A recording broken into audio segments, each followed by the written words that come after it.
Hey guys, welcome to another Batman vehicle review. Today we're going to take a look at a really special vehicle from my collection, and dare I say it's the coolest, if not the best incarnation of the Batmobile in cartoon form, or one of the best, at least.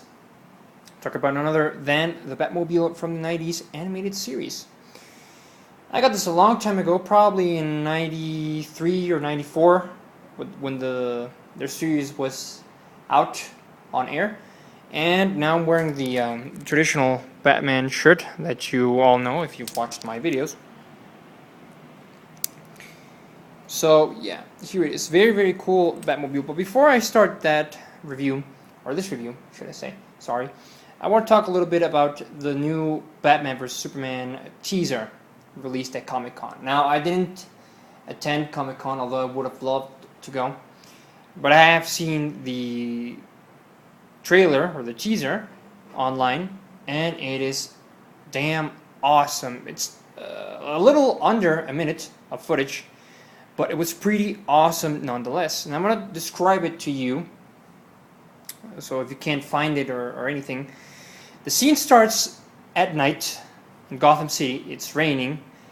Batman flicks some switches, then he pulls the switch down of the bat signal. He turns the bat signal on, sparks come out as it turns on, and the bat signal lights up the Gotham night sky. Now, the design for the bat signal and for the chest logo on the costume he'll be wearing is based on the Fat Man costume, as fans call it, or the costume from The Dark Knight Returns. Now, let's keep in mind the last movie about him was took a lot of elements from The Dark Knight Returns, which I think it was good, and it wouldn't surprise me if they do it now.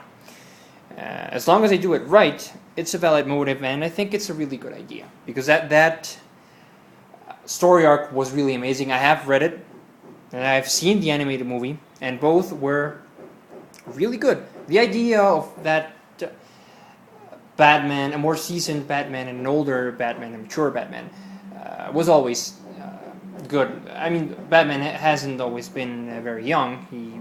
He must have been in his 30s in all these years, but it's a good idea. Ever since I heard the people in charge of this movie saying that his appearance in the new Superman movie would have a more seasoned and experienced crime fighter, I know where they were getting at when they said this, so it's not a surprise for me.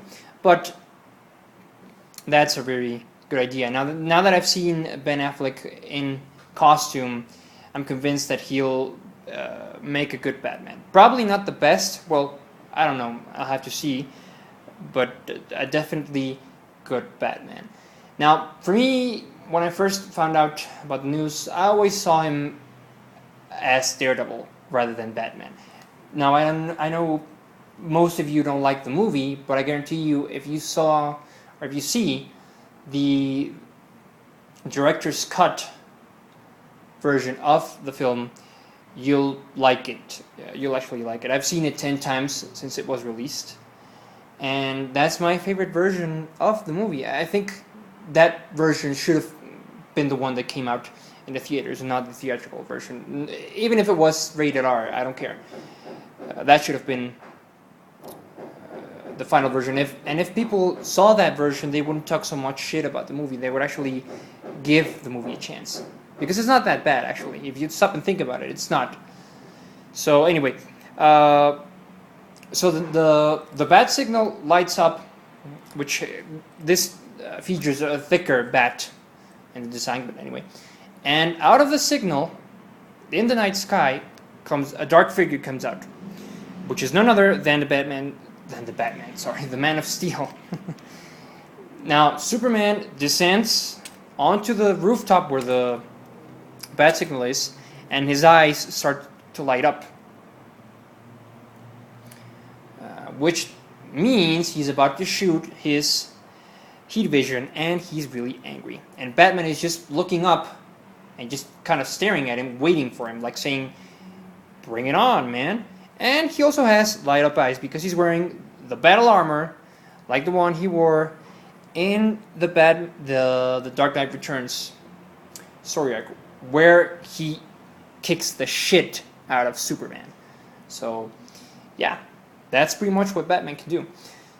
And that's where the teaser ends. And last but not least, there's an epic drum beat in the background for background music. So that's kind of it. And I really like the teaser. So anyway, putting that aside, here we have the Batmobile. What can I say about it that hasn't been said already? Not much. Now I reviewed her sister, because rides and bikes and everything are called she. So I reviewed her sister, the Night Camo Attack Batmobile. It's exactly the same thing, same gimmicks, same accessories, same everything, except with a different paint job. So now this Batmobile, contrary to most of them, is painted in a navy blue rather than black, which I find interesting. Here we have the headlights, which are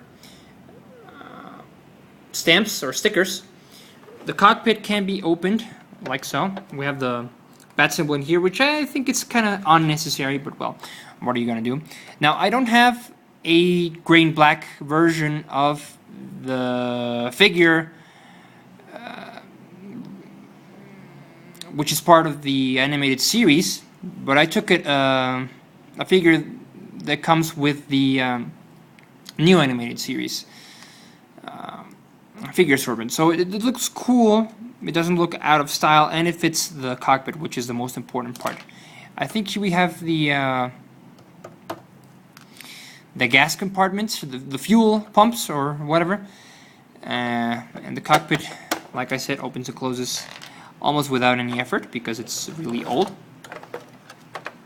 It can almost open up by itself.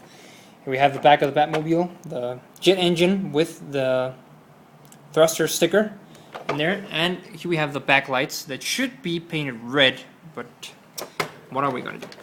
And the vehicle also rolls out pretty well if you want to play with it a little bit. And that's about it.